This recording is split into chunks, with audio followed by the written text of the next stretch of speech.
Guzmán es analista internacional. Primeras reacciones a la victoria, yo diría aplastante, 277 votos electorales de Donald Trump, candidato republicano. ¿Qué tal, Andrés? Buenos días. Buenos días, Ramón. Efectivamente, hay una victoria muy clara de Donald Trump y sorpresiva porque ha logrado ganar en los estados en los que las cosas estaban en duda, prácticamente en todos los estados en los que había que ganar. Donald Trump ha ganado con contundencia y eso le va a dar un gobierno con mucha fuerza porque va a tener la mayoría en el Congreso. Además que ya tiene también, los republicanos tienen la mayor cantidad de magistrados dentro del Tribunal de Justicia y eso hace que tenga un gobierno prácticamente sin contrapesos, en el que va a poder tomar decisiones con mucha mayor comodidad, con más facilidad que en su anterior gestión. Y además que llega más radicalizado, con más experiencia, con un grupo de colaboradores que son más radicales, más extremistas en el sentido nacionalista. Y eso, bueno, obviamente va a tener también unas implicancias para el mundo que pueden ser catastróficas desde mi punto de vista. Ojalá que me equivoque, pero la dureza con la que se expresa, con el discurso que tiene de avanzar en el proteccionismo, en la contención a China, y en el tema de Ucrania, ¿no? Que al parecer va a dejar de ayudar, como Estados Unidos lo ha venido haciendo, pueden cambiar las cosas radicalmente y también podrían generar más conflictos en cierto sentido. En el caso de Gaza, Israel va a dejar de lado a los palestinos, de acuerdo a lo que él mismo dice. Entonces, es un poco preocupante desde mi punto de vista para el mundo, pero bueno, vamos a ver qué pasa. Tal vez para Estados Unidos sí es conveniente, de acuerdo a lo que los mismos estadounidenses han decidido, con tanta contundencia y de manera tan sorpresiva, como digo. Cuando alguien en su discurso dice los inmigrantes ilegales están envenenando la sangre de mi país, lo dijo durante la campaña electoral. El mensaje es muy claro y contundente.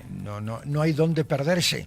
Si hay algo que está claro, es que sabemos la clase de persona, la clase de político y la clase de gobernante que fue y será Donald Trump. Con un discurso de estas características, yo creo que hay que pensárselo muy bien.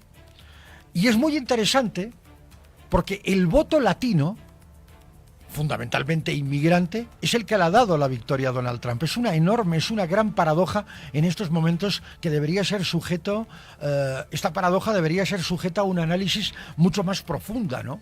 El voto latino, el voto inmigrante, le ha dado la victoria a un anti-inmigrante.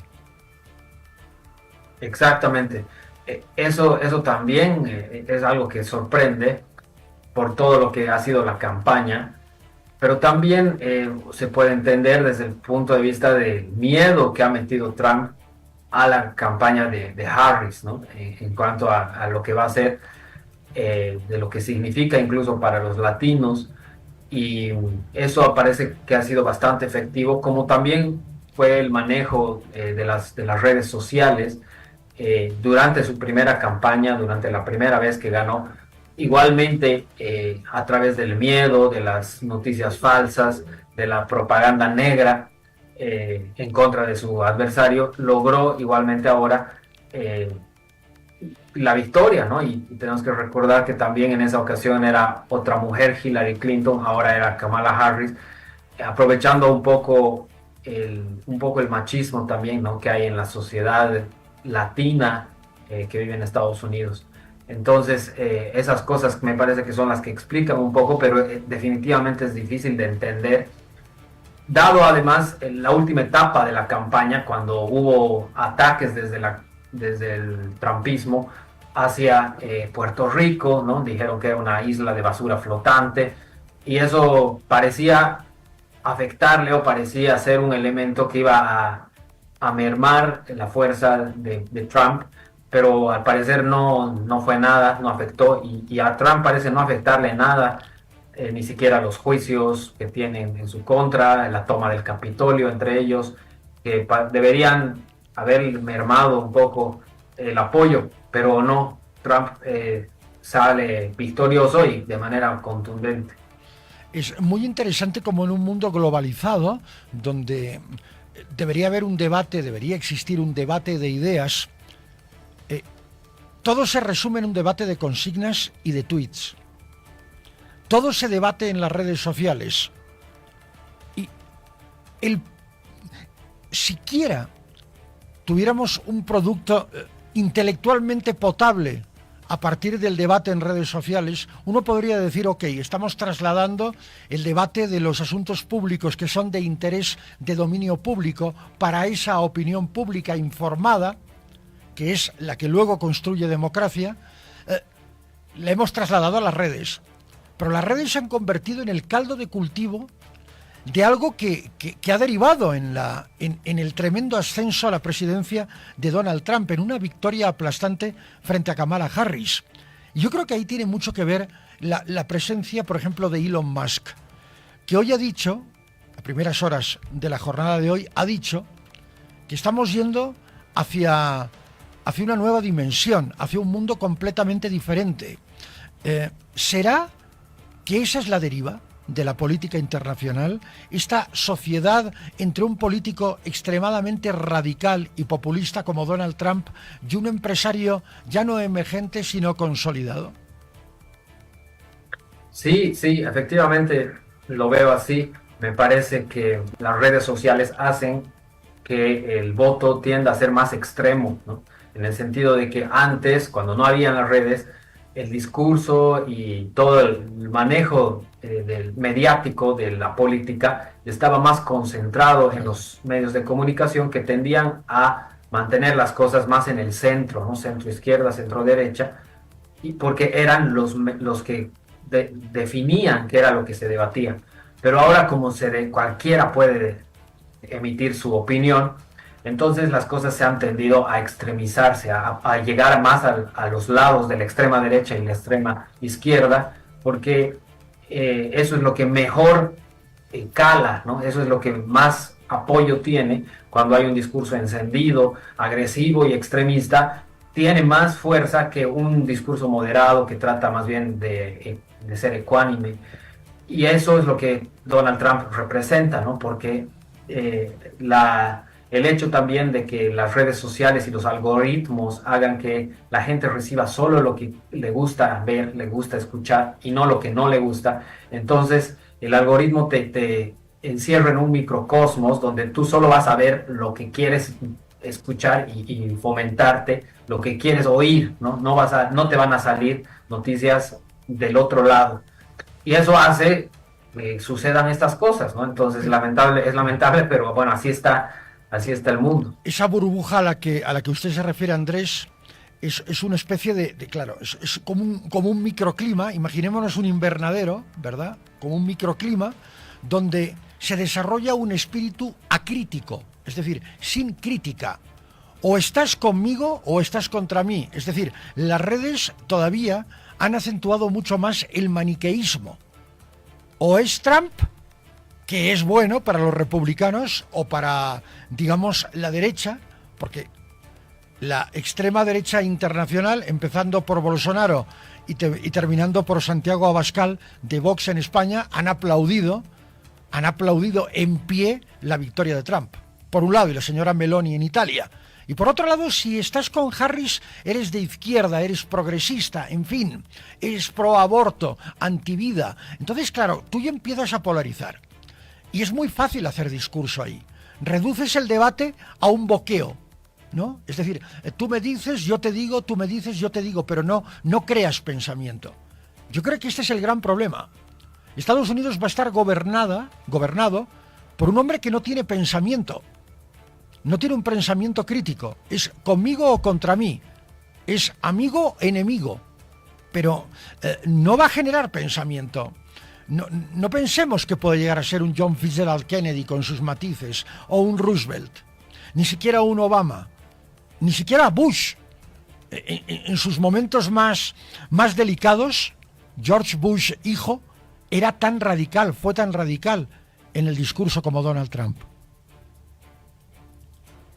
Así es, y definitivamente eso se está ocurriendo en Estados Unidos, y si uno ve quienes han votado por Donald Trump, efectivamente son las personas con menor nivel de educación, gente que ha sufrido de la crisis y que está en condiciones económicas complicadas, pero que cree que la salvación está ahí, ¿no? Y es cierto, ¿no?, que este microclima de los algoritmos hace que la gente se mantenga en sus perjuicios y se mantenga en una suerte de creer que la cosa es por lo que los medios las redes le indican, ¿no? Cuando obviamente no necesariamente es así, y ahí cala muy bien el discurso superficial de los eslogans, ¿no?, de lo que es lo más visible, y ahí, de hecho, en Estados Unidos y en el mundo, lo que está polarizando las cosas, más que la izquierda y la derecha, y ahora con más claridad,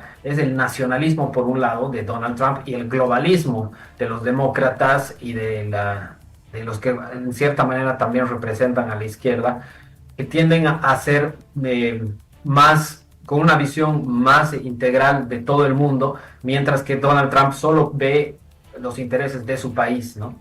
Y eso es también peligroso en el sentido geopolítico, porque lo que más se necesita ahora es tener políticas globales, ¿no? Para el cambio climático, para la migración, para desafíos globales, y para los asuntos también de los conflictos, ¿no?, en los que se necesita poner paños fríos en Ucrania, en Gaza, en lo que puede ser un conflicto en Taiwán, donde están los focos de mayor peligro para el mundo, ¿no? Y lamentablemente Donald Trump, con su discurso, parece no estar ayudando a que se resuelvan esos conflictos. Pero vamos a ver, porque él ha dicho, por ejemplo, en Ucrania, que lo va a resolver en 24 horas, que va a acabar con la guerra, lo cual obviamente es muy difícil, pero bueno, todavía está en veremos, ¿no? Ojalá que las cosas no sean tan graves como parecen retirando el apoyo militar a Zelensky,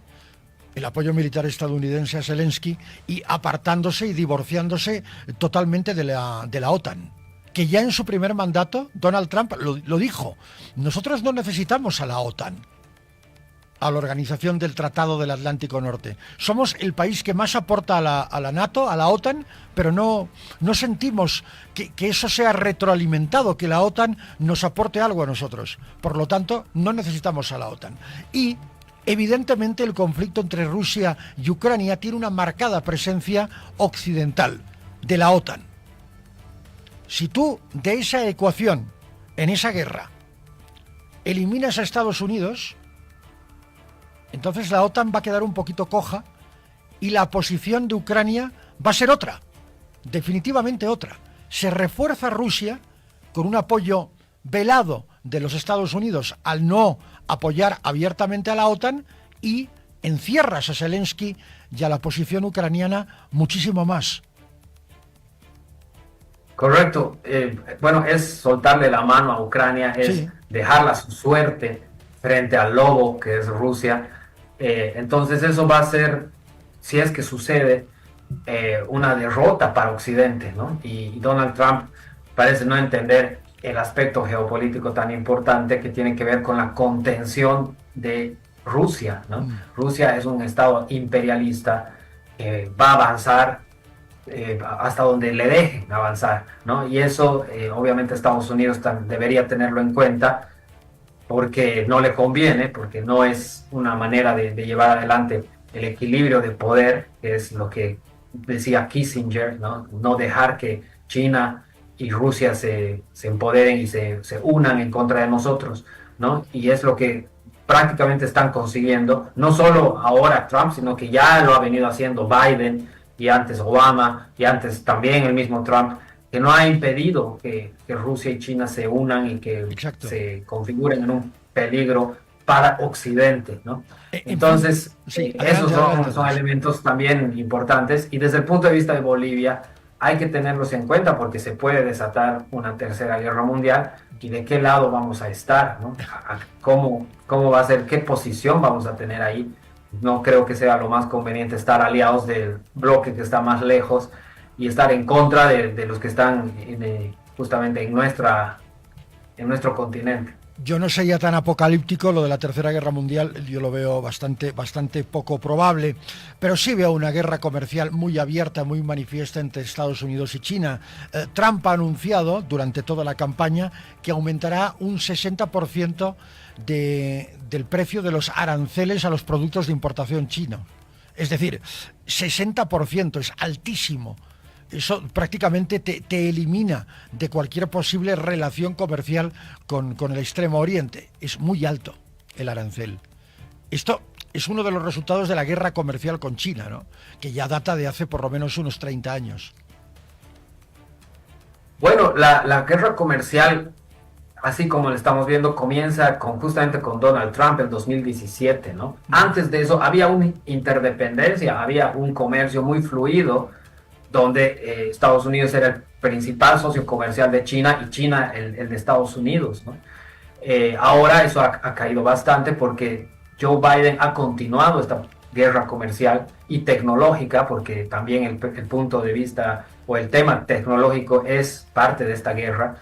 ¿Quién es el que tiene los mejores avances? ¿Quién es el que presenta primero las armas, la tecnología de comunicaciones y todo lo que es la computación?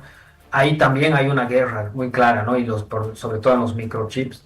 Entonces, esos elementos son los que hacen chocar a las dos grandes economías del mundo, China y Estados Unidos, y Donald Trump va a profundizar eso, ¿no? Porque su política, su discurso es contener a China, impedir que China alcance y supere a Estados Unidos en términos económicos, y eso es una política de Estado, es una política que ya, como digo, la ha comenzado en su gobierno, pero la ha mantenido y la ha profundizado Joe Biden, y ahora efectivamente han prometido aumentar más los aranceles, convertir al mundo o separar más o menos al mundo en dos bloques, ¿no? Porque las economías se desacoplan, se separan. Y obviamente China no está nada contento con eso, porque para China la estrategia era seguir creciendo en el comercio, seguir vendiendo muchísimo a Estados Unidos y a Europa y a todos los países. Y esto obviamente le impide seguir adelante, ¿no? Pero bueno, obviamente también tienen sus estrategias, tienen su manera de ver las cosas. Y bueno, las cosas no se pintan muy pacíficas, muy en orden o de manera estable, sino más bien parecen tender al conflicto, ¿no? A que esto se agrave más, y eso también obviamente preocupa bastante. Son las 7 de la mañana con casi 40 minutos. Andrés Guzmán, muchísimas gracias por su tiempo, por el análisis, sin duda. Ya más en frío, ayer durante el desarrollo de la votación, pues lógicamente había muchas posiciones encontradas. Es interesante, ya para ir cerrando, no quiero dejar pasar este detalle, cómo las encuestas han vuelto a equivocar. Porque las encuestas, en algunos casos, daban como clara vencedora a Kamala Harris.